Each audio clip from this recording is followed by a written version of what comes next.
Okay.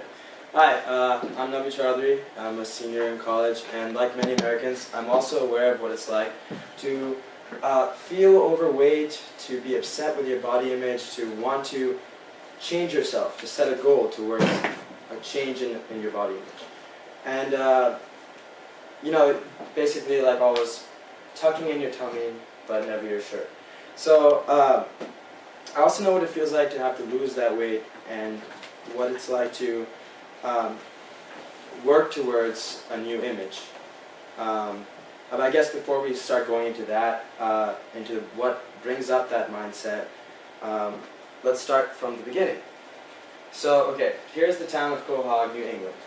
It's just an average American town, and like an average American town, it's going to reflect statistics that we've seen in this class reflective of our country today. Its population will be 100,000. Of that, about 2/3 of the adults are overweight or obese. About 1/3 of the children are overweight or obese. And the amount of people with diabetes is 11%, and those prone to heart disease is 1 in 2. Into all this is born Stewie. And he's joined by Peter, Chris, Cleveland Jr., Homer, whoops, no, he's from Springfield. And so into this like unhealthy environment, we bring this healthy young toddler. And what do you think is going to happen in the next few years? What's Stewie's fate? Well, we've got him being active and healthy in the beginning, but after a few years and pizza and ice cream and it's not his own fault. The child, it's not their fault what they eat, and it's the parents who put the food in front of them. But unfortunately, Stewie's parents aren't that educated as to what is a healthy meal, and so after a few years, this is what Stewie becomes. And as Stewie develops, he becomes more cognizant of his personality and becomes more aware of his body image. But actually, let me rephrase that. He becomes more aware of other people becoming aware of his body image. And so he gets picked on by his friends. He is spending a lot of time at home, not outside. He can't enjoy normal social activities as much as other people. And so then one day Stewie decides, I've had enough. It's time to lose this weight. I want to better myself.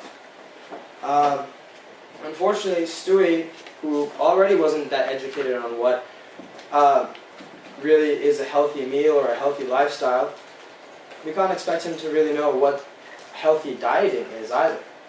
And so what happens is Stewie looks at the media for what the image of a good body image is, what the ideal is. We see, if you could look like anyone, would you look like Ryan Gosling? Would you look like Ryan Reynolds? Or my favorite, would you look like Beyonce? And so Stewie looks at the media for this set body image. And so messages from the media, peers and family teach children that being thin is desirable, and that this goal is achievable by anyone who works hard enough, exercises long enough, and eats little enough. So they were promised that if we work hard enough, if we do everything right, even if we're so overweight, we can still change ourselves and make ourselves better. And the diet industry unfortunately capitalizes on everyone knowing that, we want to change our image. And there's a lot of false promises made, a lot of gimmicks out there. And so what happens is that Stewie, who now looks like this, wants to look like this. And what actually is going to happen? Many overweight persons are actually stigmatized and chastised for the lack of self-control, laziness. There's lots of research that's shown that people who are overweight want to change their image. It's not so much about the health, it's about what they look like. There's a stigmatization of being overweight, and you're just treated less favorably. And even in the workplace, people who are obese receive lower salaries than those who are non-obese.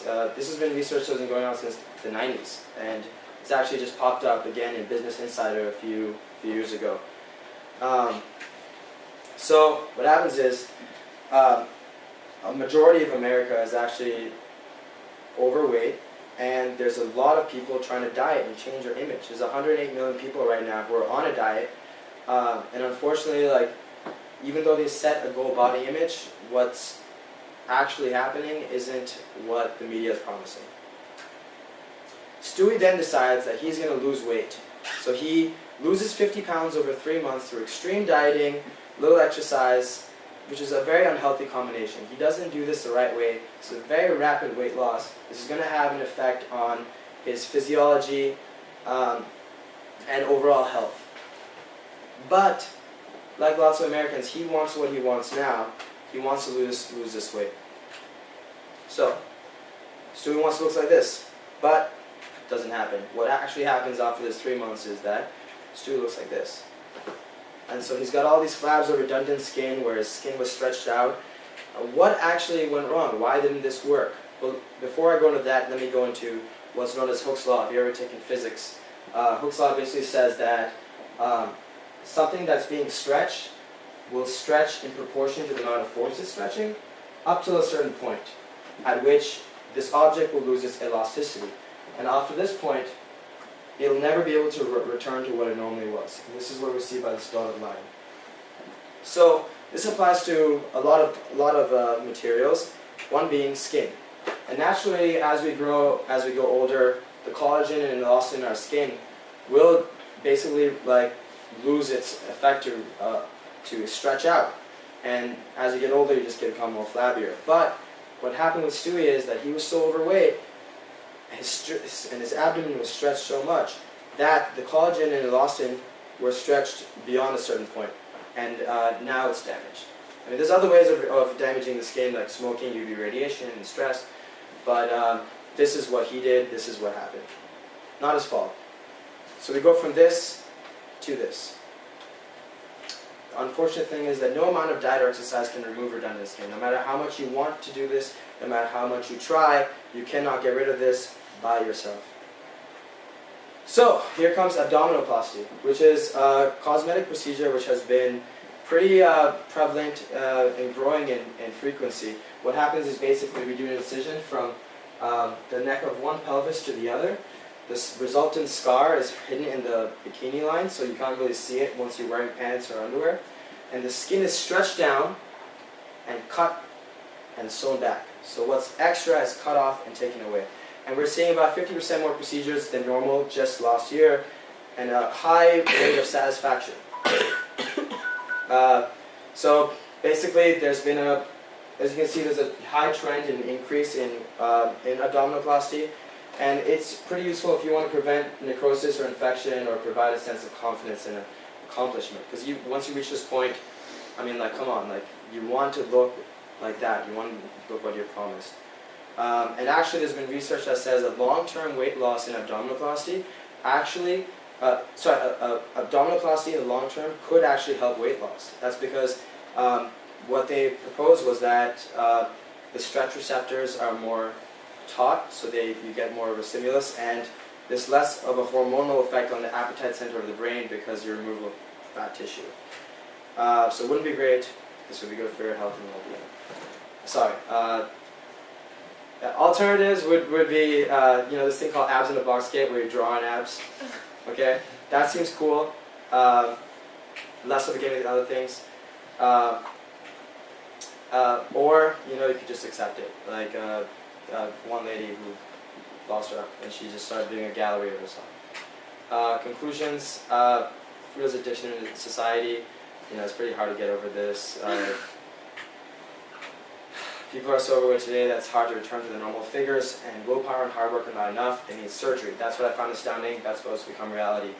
And really the major factor in what people diet is because of their body image. So you cannot, if Peter Griffin wants to look like that, he will not be able to ever look like that, unfortunately. That's what's happened today. Thank you.